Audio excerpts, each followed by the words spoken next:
ऐसा ना हो कि बात बनाने लग जाएं, ऐसा ना हो कि बात बनाने लग जाएं, तुम्हारे सर की कसम झूठ ही खाने लग जाएं। और अवस्थी जी अगर बता दें अपनी जवानी के किस्से, ये जो लौंडे पीछे बैठे इनके पैर दबाने लग जाएं। ये पुराने हैं, ताली बजाइए जोरदार एक बार। अवस्थी जी को इसलिए जानते नहीं है ना, कितने लोगों के विधायक और मंत्री बना दिया। सचिन जी हमारे इसी नंबर की प्रतीक्षा में बैठे हुए हैं, आपका भी नंबर बहुत जल्दी आएगा। पहाड़ करे वह चाहे पहाड़ को राई बनाए, चाहे तो भीख मंगा दे गली गली, चाहल तो ठकुराई दिलाए, चाहल तो दुर्योधन का घर छोड़ दे साग विदुर का खाए, चाहल तो दुर्योधन का घर त्याग दे साग विदुर का खाए, और चाहल तो कुटिया में रहे चाहे सोने की लंका में आग लगाए। ये हमारे छोटे बस्ती के दिन फूलों के दिन, शूलों के दिन, गुड़हल और बबूलों के दिन सबके आते हैं। दिन से का घबराना, दिन तो आते जाते हैं। दिन से क्या घबराना, दिन तो आते जाते हैं। हमारे सौरभ भैया बहुत अच्छी उन्होंने राम पे कविता सुनाई।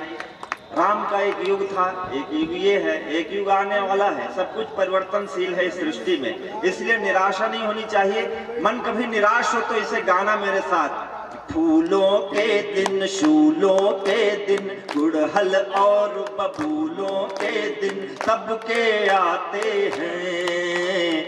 दिन से क्या घबराना, दिन तो आते जाते हैं। दिन से क्या घबराना, दिन तो आते जाते हैं। कभी जीवन में भ्रम मत पालना कि हम बहुत बड़े राजनेता हैं, हम बहुत बड़े कवि हैं, ये बहुत बड़े संचालक हैं। आप तब तक सब कुछ है जब तक ऊपर वाले की निगाह अच्छी है। जिस दिन निगाह उसकी अच्छी हुई तब तक आप सब हैं। जिस दिन निगाह टेढ़ी हुई कि दिनों दिनों का फेर, फेर में क्या राजा क्या रानी। है भूपेंद्र दो सुनिए, अद्भुत भाई, वाह। दिनों का फेर, फेर में क्या राजा क्या रानी। एक दिन राजा हरिश्चंद्र ने भरा डोम घर पानी। एक दिन राजा हरिश्चंद्र ने भरा डोम घर पानी। राजा के दिन, रानी के दिन, किस्से और कहानी के दिन ये समझाते हैं। दिन से क्या घबराना, दिन तो आते जाते हैं।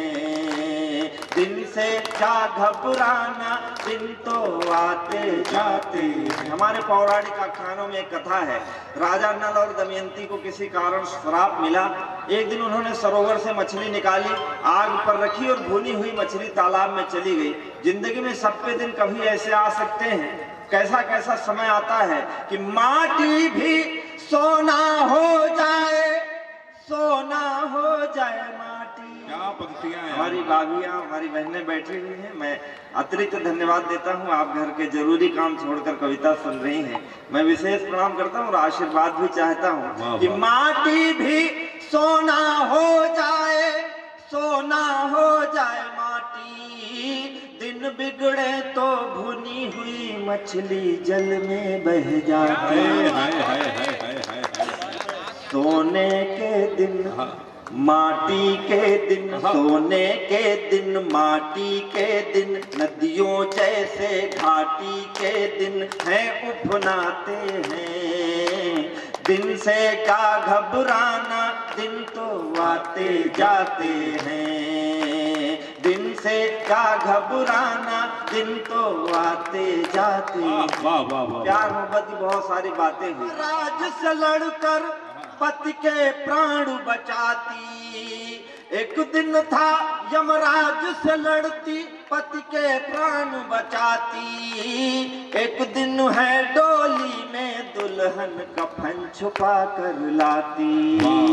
एक दिन है डोली में दुल्हन कफन छुपा कर लाती। डोली के दिन, दुल्हन के दिन, जन्म जन्म के बंधन के दिन, डोली के दिन, दुल्हन के दिन, जन्म जन्म के बंधन के दिन, सब भरमाते हैं। दिन से क्या घबराना, दिन तो आते जाते हैं। फूलों के दिन, फूलों के दिन, फूलों के दिन, फूलों के दिन, गुड़हल और बबूलों के दिन, सबके आते हैं। दिन से क्या घबराना, दिन तो आते जाते हैं। आप बहुत अच्छा सुन रहे हैं। अन्यारे अधुधारे किस काम के, प्रीतम की छवि जिनमें नहीं बसी गजेंद्र, हो गए अकारथ न कीमत छदाम के। सुनो प्राण प्यारी, दिन रीते ही न बीत जाएं, बाल फना बीता दिन बीते हैं आराम के। अब ना मिलाओगी तो तब क्या मिलाओगी, जो नैन ही तुम्हारे न रहेंगे किसी काम के। तो मेरी पत्नी ने कहा कि जो है आप सौंदर्य के कवि हो, बिल्कुल सच्ची घटना है। उसने कहा कि आप सौंदर्य के कवि हो, तो मेरे सौंदर्य में 4 पंक्तियां कहिए, कुछ सुनाइए। तो हमने एक गीत लिखा, वो मैं आपको सुनाता हूँ।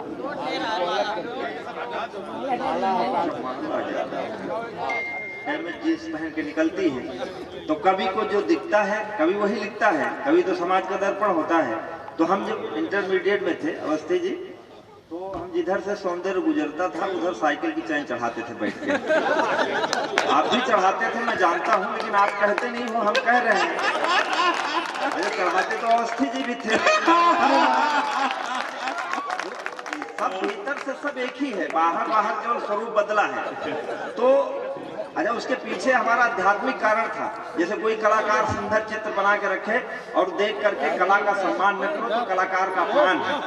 तो हम भगवान की बनाई कला का सम्मान करने जाते थे, पर सरकार इधर जब से आई तो सम्मान करने जाओ तो सांस्कृतिक कार्यक्रम हो जाता है, तो वो काम हमारा बंद हो गया। तो हमने 4 पंक्तियां लिखी, आपको सुनाता हूँ। शब्दों की थोड़ी क्लिष्टता है, लेकिन कला है, आपको आनंद आएगा। मैंने कहा कि चुनरी ध्वजा सी लहरा रही है अंबर में, नयनों में तीर या कटार लेके आई हो।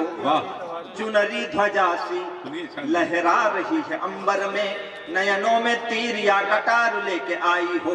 भौं है कमान और कमान पे चढ़ा है बाण, अधरों पे लोहित अंगार लेके आई हो। कामदेव, कामदेव को आप जानते होंगे, कामदेव गंधर्वों के सेनापति हैं। और सहज भाषा में समझना हो तो ये समझ लो कामदेव बाबा रामदेव के दुश्मन है। तालियां बजा दो। जब रामदेव कहते हैं योग करो, कामदेव कहते हैं भोग करो। तो सुनना कि चुनरी ध्वजा सी लहरा रही है अंबर में, नयनों में तीर या कटार लेके आई हो। भौं है कमान और कमान पे चढ़ा है बाण, अधरों पे लोहित अंगार लेके आई हो। कामदेव की उपासना का परिणाम हो कि रति हो कि कोई अवतार लेके आई हो। और एक पंक्ति आप तक पहुंचेगी तो मैं अगला छंद सुनाऊंगा कि कामदेव की उपासना का परिणाम हो या रति हो या कोई अवतार लेके आई हो। मेरे दिल का अभेद्य दुर्ग जीतने का कोई शस्त्र हो कि पूरा शस्त्रागार लेके आई हो। मालूम होगा, मालूम ही होगा, हिंदी का जो पहला कवि सम्मेलन है आज से 100 साल पहले, 101 साल पहले कानपुर में ही हुआ था। कानपुर ही हिंदी कवि सम्मेलनों का जनक है, इसलिए यहाँ कविता सुनाई जाती है। कविता सुननी चाहिए आपको, अन्यथा इतिहास बदल जाएगा। कि चंचल नयन से अचंचल हुआ है मन, चंचला नयन से नयन भरमावो ना। मन है अधीर हुआ घायल शरीर, मार नयनों के तीर इसे और तरसाओ ना। आओ तो चली ही आओ, जाओ तो चली ही जाओ। केवल शब्दों का घुमाव देखना और मुझे आशीर्वाद देना। आओ तो चली ही आओ, जाओ तो चली ही जाओ। जाकर न आओ या तो आकर के जाओ ना। आग लेके आओ या तो पानी लेके आओ, आग पानी दोनों लेके आग पानी लगाओ ना। आग लेके आओ या जो सौंदर्य को इस बात का गर्व है कि वो किसी को भी अपनी तरफ आकर्षित कर सकता है। तो दृष्टि मेरे पास है, नदी तुम्हारा मोल बस मेरे अधर की प्यास है। जो कल से हमारी प्यास बुझ जाए तो गंगा में चाहे बिस्लेरी बहे, चाहे किनले बहे, चाहे पूरा प्यूरीफायर लगवा दें एसडीएम साहब, हमें पानी से मतलब नहीं रहेगा। तो आप समझ रहे हो ना हम जो कह रहे हैं, जो हम कहें वो ना समझना, जो नहीं करें वो ज्यादा समझना। तुम्हारे पास रूप है तो दृष्टि मेरे पास है, नदी तुम्हारा मोल बस मेरे अधर की प्यास है, बस एक इतना भेद है, युगों युगों से खेद है, इधर कटीली देह है, उधर बदन गुलाब है। इतनी कवियत्रियाँ हुई हैं। हमारे अवस्थी जी दोनों मतलब साहित्य के आचार्य हैं। मैं भी 20 साल से पढ़ाता हूँ हिंदी लिटरेचर। आज तक किसी कवियत्री ने किसी पुरुष की सुंदरता में टेढ़ी मेढ़ी पंक्ति भी नहीं लिखी कि हमारे पति या प्रेमी की मूछें झाड़ू जैसी, टांगे बगुले जैसी लिख देती। आज भी आपने दोनों को सुना तो केवल पुरुषों को पुरुष बेवफा है, पुरुष ये है, पुरुष वो है, पुरुष कोई शुद्ध इनको आज तक मिले नहीं दुनिया में। हम कवियों ने थोबड़ों को भी चंद्रमा लिखा। तालियां कमाई हैं आपकी।